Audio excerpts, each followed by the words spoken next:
So mga tol, matapos po nating maibalita sa previous vlog natin na panalo po ang Pinoy social media influencer na si Salt Papi sa laban niya sa Qatar kontra sa mas malaki at bato-batong si King Kenny na hindi pa nakakaranas ng knockout. Pero pagdating kay Salt Papi mga tol, 3 round lang ang tinagal nitong si King Kenny. Isang solid na left hand po kasi ang tumama sa mukha ni King Kenny.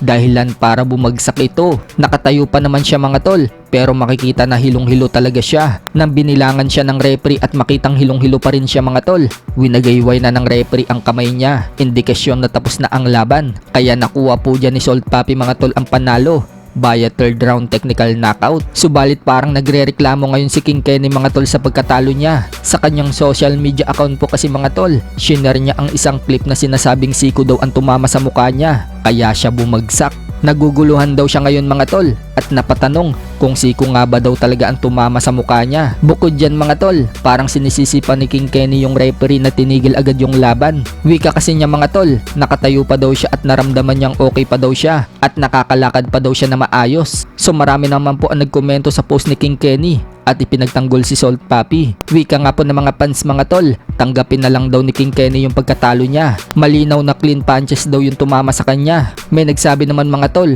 una daw tumama yung gloves bago yung siko. Kumbaga mga tol, doon pa lang sa unang tama ng gloves, solid daw yon at yun daw ang dahilan ng pagkabagsak niya. Mag-training na lang daw siya at bumalik ulit sa boxing o kaya naman makipag-rematch na lang daw siya kay Salt Papi. Hindi yung nagdadahilan pa daw siya. In-screenshot pa nga ng iba mga tol na malinis na tumama yung gloves sa mukha niya. So parang nabash pa nga po dyan si King Kenny mga tol dahil nagdadahilan pa ito. Samantala, nagpasalamat nga po si Salt Papi mga tol sa mga Pinoy na sumuporta sa laban niya. Napakain nga po agad ng marami si Salt Papi pagkatapos niyang dispatchahin ng kalaban. Aniya, balik na naman daw siya sa pagiging mataba. Sa kabilang banda mga tol, mukhang ang sunod na makakalaban ni Salt Papi ay yung lumaban sa main event. Yan po ay si Anison Gibb. Tinalo po nito si Slim via majority decision. Ilang beses nga pong nayanig ni Gibb itong si Slim mga tol, pero nanatiling nakatayo si Slim at hindi bumagsak. Pumabor nga po ang 2 hurado kay Gibb habang tabla naman ang score ng 1 hurado. Kaya baka itong si Gibb mga tol ang makakalaban ni Salt Papi sa susunod.